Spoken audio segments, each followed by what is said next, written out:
Hello friends, नवोदयंस academy में आपका स्वागत है। आज मैं आपके लेकर आया हूँ राज्य के नीति निर्देशक तत्वों से संबंधित महत्वपूर्ण प्रश्नोत्तर। तो चलिए प्रारंभ करते हैं। पहला प्रश्न है, राज्य के नीति निर्देशक तत्वों का वर्णन संविधान के किस भाग में वर्णित है? तो भाग 4 में अनुच्छेद 36 से 51 तक वर्णित है। अगला प्रश्न है, राज्य के नीति निर्देशक तत्वों का उद्देश्य जनता के कल्याण को प्रोत्साहित करने वाली सामाजिक व्यवस्था का निर्माण करना है। ये कथन किसका है? तो ये कथन है डॉक्टर राजेंद्र प्रसाद का। अगला प्रश्न है, नीति निर्देशक तत्व प्रजातंत्रात्मक भारत का शिलान्यास करते हैं। जब भारत सरकार इन्हें कार्य रूप में परिणत कर सकेगी तो भारत एक सच्चा लोक कल्याणकारी राज्य कहा जा सकेगा। ये कथन किसका है? तो ये कथन है डॉक्टर प्याली का। अगला प्रश्न है, अधिकांश निर्देशों का ध्येय भारत में आर्थिक और सामाजिक लोकतंत्र स्थापित करना है। ये कथन किसका है? तो ये कथन है डॉक्टर दुर्गादास बसु का। अगला प्रश्न है, नीति निर्देशक तत्वों को न्यायालय द्वारा क्यों लागू नहीं करवाया जा सकता? क्यों नहीं करवाया जा सकता? क्योंकि इन्हें वैधानिक शक्ति प्राप्त नहीं है, इसीलिए इन्हें न्यायालय द्वारा लागू नहीं कराया जा सकता। अगला प्रश्न है, किस अनुच्छेद में कहा गया है कि संविधान के भाग 4 में दिए गए उपबंधों को किसी न्यायालय द्वारा बाध्यता नहीं दी जा सकती? तो अनुच्छेद 37 के अनुसार बाध्यता नहीं दी जा सकती। अगला प्रश्न है, किस अनुच्छेद में राज्य का वही अर्थ बताया गया है जो मौलिक अधिकारों के लिए प्रयुक्त है? तो अनुच्छेद 36 में राज्य का वही अर्थ बताया गया है जो मौलिक अधिकारों के लिए प्रयुक्त है। अगला प्रश्न है, किस अनुच्छेद में निर्देशक तत्वों का सार समाहित है? तो अनुच्छेद 38(1) में निर्देशक तत्वों का सार समाहित है। अगला प्रश्न है, 44वें संविधान संशोधन द्वारा अनुच्छेद 38 में कौन सा खंड जोड़ दिया गया? तो लोक कल्याणकारी राज्य शब्द की स्थापना की गई, या कहा जाए जोड़ दिया गया है। कौन सा शब्द जोड़ा गया है? 1978 में 44वें संविधान संशोधन में लोक कल्याणकारी राज्य। अगला प्रश्न है, किस अनुच्छेद के अनुसार राज्य अपनी नीति का संचालन सुनिश्चित रूप से करेगा? तो अनुच्छेद 39 के अनुसार राज्य अपनी नीति का संचालन सुनिश्चित रूप से करेगा। अगला प्रश्न है, किस अनुच्छेद में दासता व शोषण से बालकों की रक्षा हेतु बंधुआ मजदूरी उन्मूलन 1972 लागू किया गया? तो अनुच्छेद 39 के अनुसार बंधुआ मजदूरी उन्मूलन अधिनियम 1972 लागू किया गया। अगला प्रश्न है, 1976 में 42वें संविधान संशोधन द्वारा कौन सा अनुच्छेद स्थापित किया गया? तो अनुच्छेद 39 का स्थापित किया गया। अगला प्रश्न है, किस संवैधानिक संशोधन द्वारा आर्थिक सुरक्षा संबंधी निर्देशक तत्व जोड़ा गया? तो 42वें संविधान संशोधन द्वारा।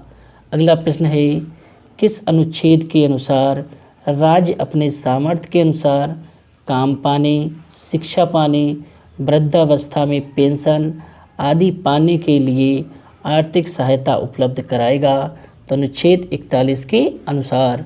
अगला प्रश्न है, किस अनुच्छेद के अनुसार राज्य काम की न्याय संगत और मानवीय दशाओं के लिए उपबंध करेगा? तो अनुच्छेद 42 के अनुसार करेगा। अगला प्रश्न है, अनुच्छेद 43 के क्रियान्वयन हेतु यूपीए सरकार ने राष्ट्रीय ग्रामीण रोजगार गारंटी अधिनियम कब लागू किया? तो फरवरी 2005 में। और ये प्रश्न कई बार पूछा गया है, तो आप इसे अच्छे से याद कर लें। राष्ट्रीय ग्रामीण रोजगार गारंटी अधिनियम फरवरी 2005 में लागू किया गया। अगला प्रश्न है, 42वें संविधान संशोधन द्वारा किस अनुच्छेद में उद्योग और अन्य उपक्रमों में कर्मकारों की लाभ में भागीदारी सुनिश्चित की गई? तो अनुच्छेद 43 का के अंतर्गत उद्योग और अन्य उपक्रमों में कर्मकारों की लाभ में भागीदारी सुनिश्चित की गई। अगला प्रश्न है, किस अनुच्छेद के अनुसार राज्य भारत के समस्त राज क्षेत्र में एक समान सिविल संहिता लागू करने का प्रयास करेगा? तो अनुच्छेद 44 के अंतर्गत। अगला प्रश्न है, 86वें संविधान संशोधन द्वारा अंततः स्थापित किस अनुच्छेद में बच्चों की 6 साल की आयु होने तक राज्य द्वारा देखभाल और शिक्षा देने का प्रयास किया जाएगा?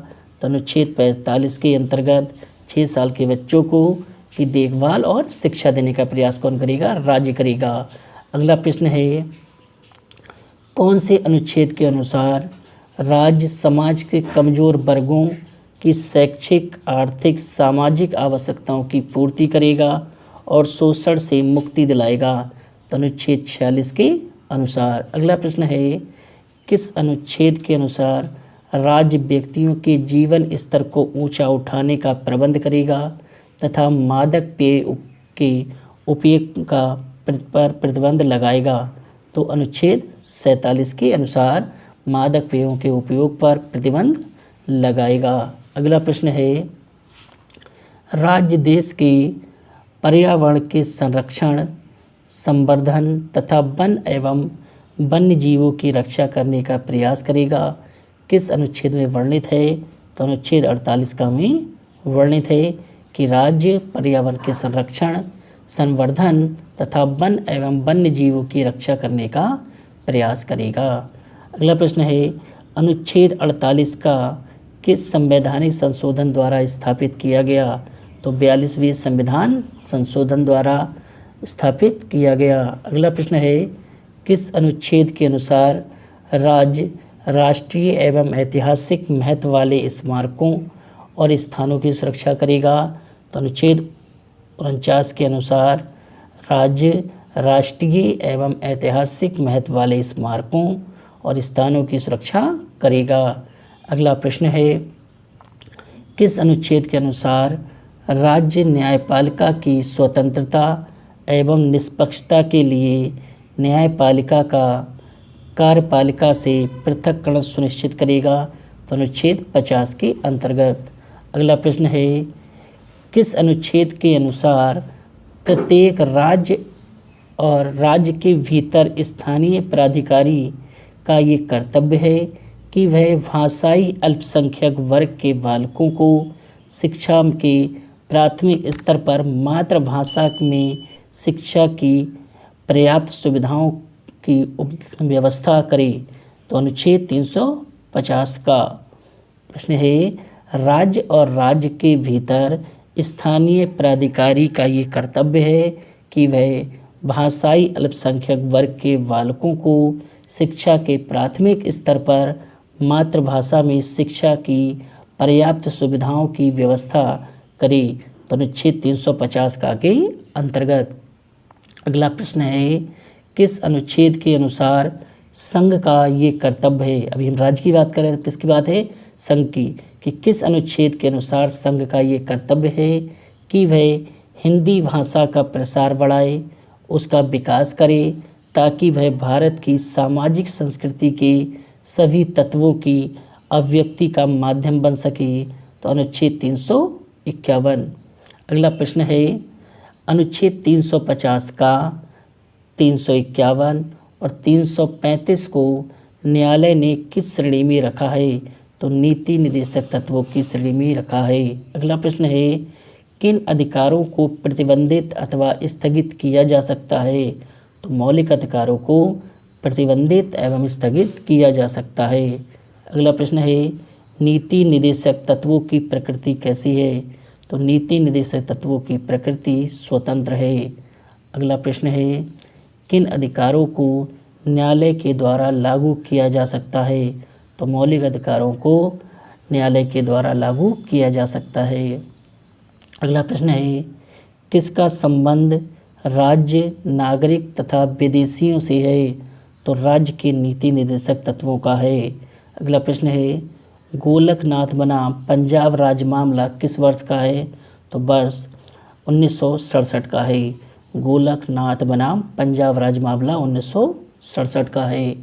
अगला प्रश्न है, गोलकनाथ और बैंकों के राष्ट्रीयकरण के बादों में सर्वोच्च न्यायालय के निर्णय से उत्पन्न समस्याओं को दूर करने के लिए संसद द्वारा संविधान में कौन सा संशोधन किया गया?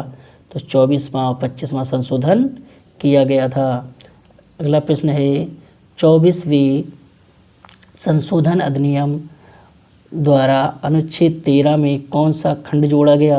तो खंड 4 जोड़ा गया। कब जोड़ा गया? 1971 में।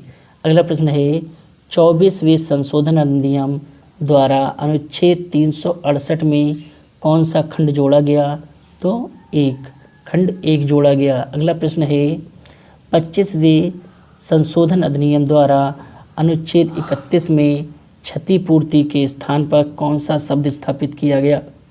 तो क्षतिपूर्ति के स्थान पर रकम शब्द स्थापित किया गया।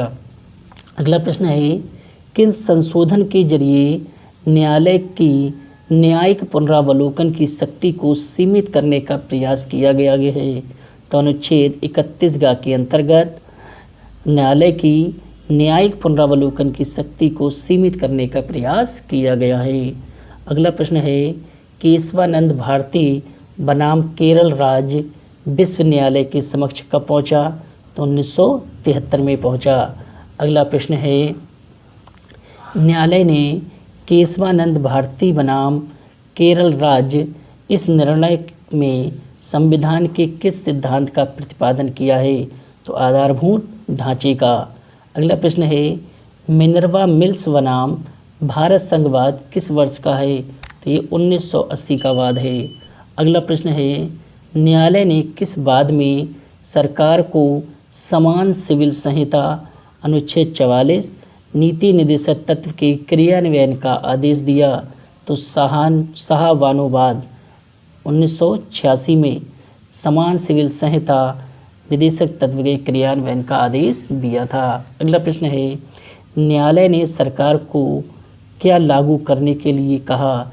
तो समान सिविल संहिता लागू करने के लिए कहा। अगला प्रश्न है, रंजन द्विवेदी बनाम भारत संघ मामले में न्यायालय ने किसके समन्वय पर बल दिया? तो मौलिक अधिकार व नीति निर्देशक तत्वों के समन्वय पर बल दिया। अगला प्रश्न है, ग्राम पंचायतों का गठन किस अनुच्छेद के अंतर्गत आता है? ग्राम पंचायतों का गठन अनुच्छेद 40 के अंतर्गत आता है। अगला प्रश्न है, नागरिकों के लिए समान सिविल संहिता किस अनुच्छेद में वर्णित है? तो नागरिकों के लिए समान सिविल संहिता अनुच्छेद 44 के अंतर्गत वर्णित है। अगला प्रश्न है, अंतर्राष्ट्रीय शांति सुरक्षा की अभिवृद्धि किस अनुच्छेद में है? तो अनुच्छेद 51 में है।